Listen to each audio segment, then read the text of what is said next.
What's up, guys? Welcome back to my channel. I'm Bryce, and today we're going to chapter 49 of the Parker Inheritance. Let's begin.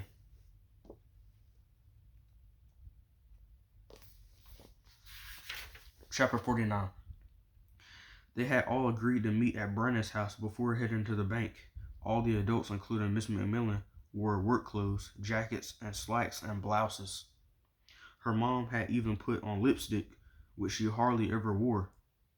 Tori was dressed in all black. Candace assumed she had just forgotten home from her job at the store. Candace wore a sundress. She had wanted to wear her comfy jeans, but both her parents had vetoed that. Clearly, they were still united on some fronts. Leaving the adults in the kitchen, Candace went to look for Brandon. She didn't have to travel far. She found him in the living room, reading one of the Dork Diary books.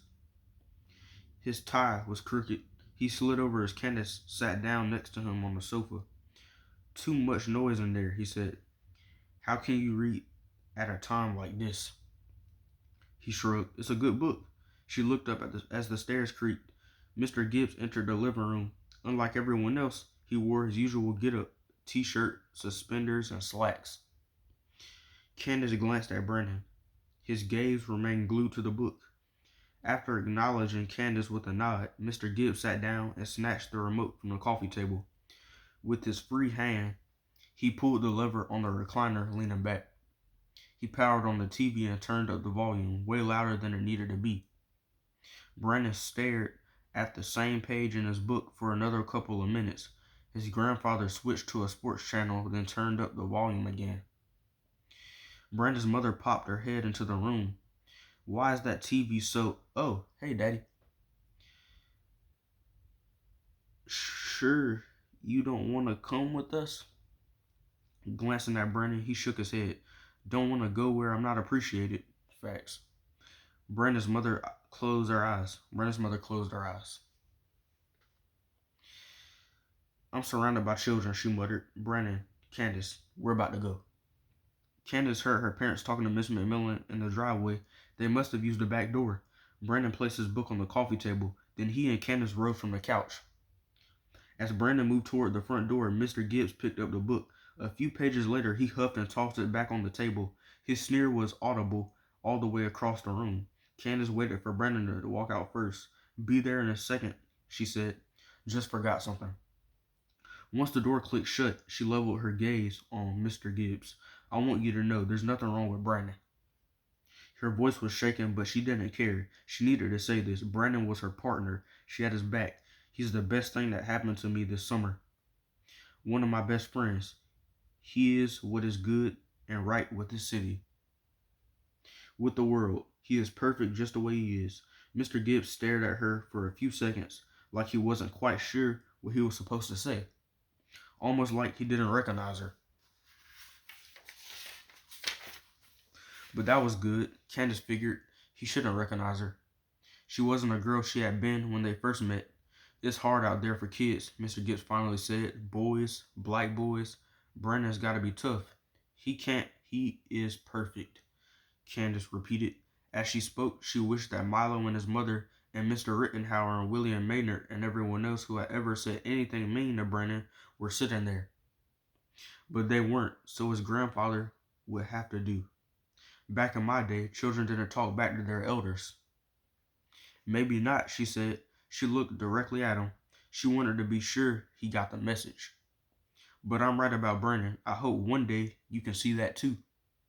She had calmed down a little by the time she got to her dad's truck. She opened the back door and was surprised to see Brandon sitting there. "Okay if we ride together?" he asked. "Sure." She climbed in and her father pulled out of the driveway. The others followed in Tori's Honda. "What were you doing back in the house?" Brandon asked after a few minutes. "It almost sounded like you were yelling." "It was nothing," Candace said. "Just doing my job, partner."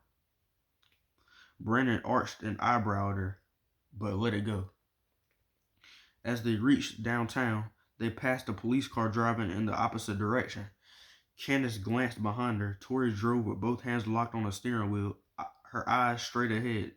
Candace knew Parker's money probably couldn't do anything to help with Tori's fears, but she wished it could.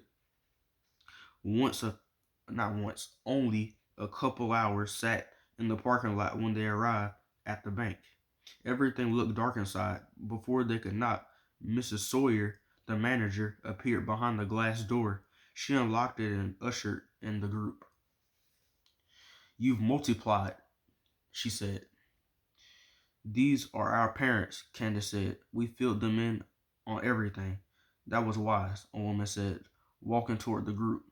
Her hair sat in a bun on top of her head. "I'm Tiffany Holiday. You must be Candace." Candace shook her hand. It was warm, which Candace liked. After everyone else introduced themselves, Miss Holiday turned back to Candace. "Now for the business at hand. May I see the key?" she asked, opening her purse. Candace pulled it from her pocket and handed it to the woman. She slipped on a pair of glasses and inspected the key. There are only 2 keys in existence that open Mr. Parker's safety deposit box. One has been in my possession for 10 years. I didn't know where the other was located until yesterday. She returned the key to Candace's palm. "I have to admit, I didn't think I would ever see this day. I was sure the letters had been lost, or the city had decided to treat them like a hoax." "The city leaders knew about it," Brandon said. "The editor of the newspaper, too. None of them were brave enough to act on it. No one except for Candace's grandmother." Tiffany Holiday checked her watch. "I've already called the press.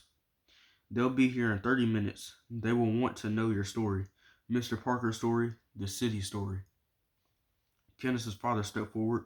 "We didn't sign up for a media circus, Miss Holiday." "But she did," she said, nodding toward Candace.